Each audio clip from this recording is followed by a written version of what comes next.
I'm Stephen Orr. Tonight we're at the FiberMax Center for Discovery in Lubbock for a dinner and event celebrating 25 years of FiberMax. I'm joined now by Mark Kelling. Mark is Southwest Area Manager for BASF, which includes FiberMax in Stoneville. Mark, thanks for taking a few minutes. It does. Thanks for having me, Steve.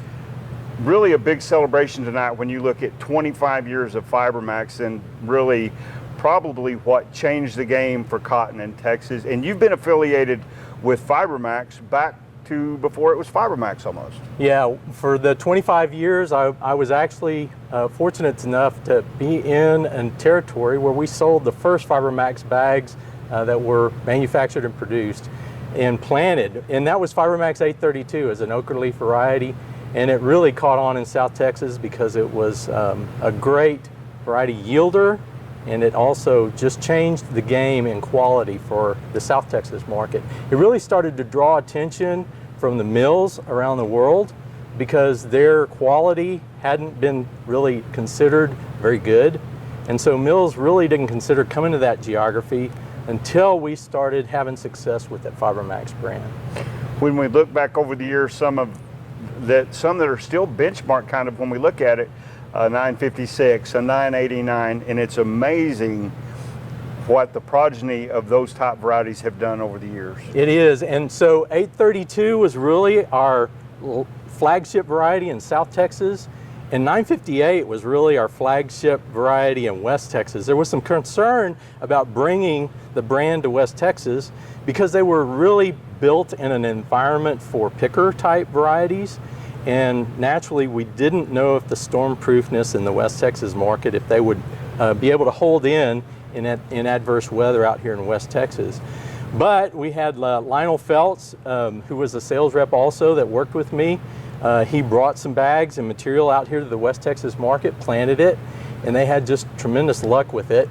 It grew off well, it really produced well, and it was storm-proof enough. And so that's what got our foothold in the West Texas market.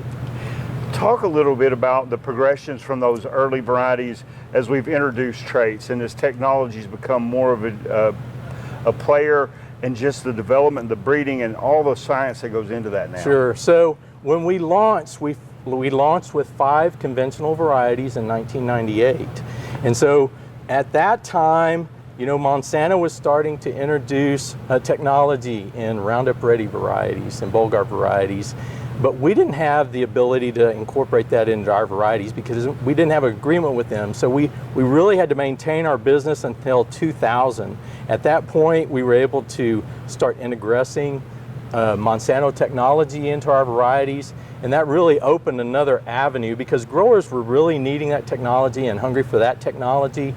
And so it was great that we had the ability to integrate that into our varieties and offer that to the growers. In total, over the 25 years, we've launched 14 different traits in a FiberMax variety. And we've launched 79 different varieties.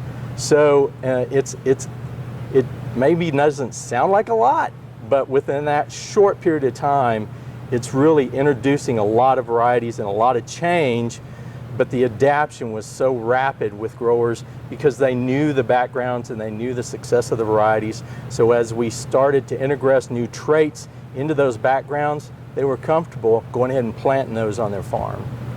When you look at, you talk about the speed with which advancement happens. Another place BASF excels is you have an agronomics team to walk with those producers and help them to adapt very quickly. Yeah, and so we have a great team of agronomic service reps, and we have APT trials that are established on growers because we want them to experience our experimental varieties before we release them, and we want them to test them on their farms under their conditions so that we can really gauge the performance of those varieties. And that's one of the things. We have a variety advancement meeting in December where we'll look at our APT trials from the previous year, and that's where we debate amongst ourselves about which varieties we need to position in what markets. And we're very proud that we don't cycle through a lot of varieties.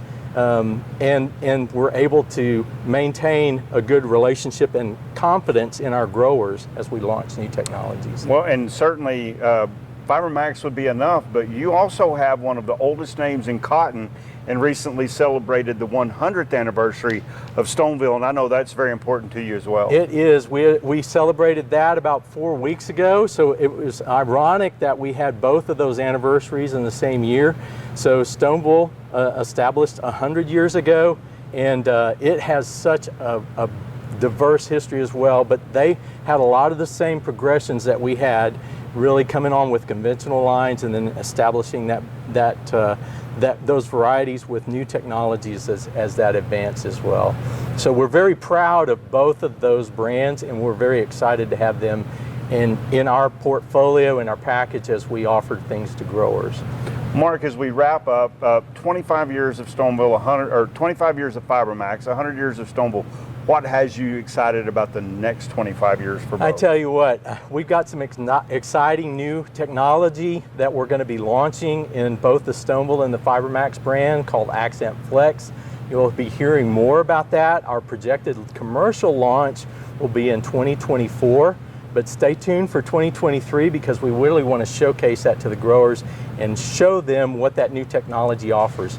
It actually is a quad-stacked herbicide technology that also has insect trait technology, so they'll be able to spray a variation of herbicides over their crop and manage weed resistance much more than they have in the past. Well, Mark, I want to thank you very much for taking some time, and best of luck as we wrap up 2022 and get ready for 2023. Great, thank you, Stephen. Again, I'm Stephen Orr from the FiberMax Center for Discovery in Lubbock at the 25th anniversary celebration of FiberMax.